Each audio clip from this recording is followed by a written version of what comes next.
এই পর্যায়ে আমাদের সদস্য সচিব আখতার হোসেন ভাই এসে উপস্থিত হয়েছেন, আমি অনুরোধ করব তাকে কিছু কথা বলার জন্য।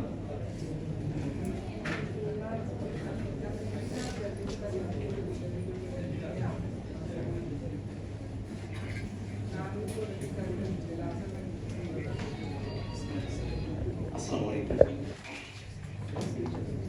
যেহেতু আজকের আলোচনা শিরোনাম বাংলাদেশে তথ্য প্রযুক্তি বিপ্লব, এবং এই গোটা বাক্যটাতে আমাদের জন্য গুরুত্বপূর্ণ কয়েকটা শব্দ আসলে একখানে করা হয়েছে। এক তারুণ্য এবং তথ্য প্রযুক্তির সাথে বিপ্লব। আমরা দেখলাম যে যখন বাংলাদেশের মানুষকে জুলাই আগস্টে নির্মমভাবে বিতরণ করা হচ্ছিল, হত্যা করা হচ্ছিল, খুন করা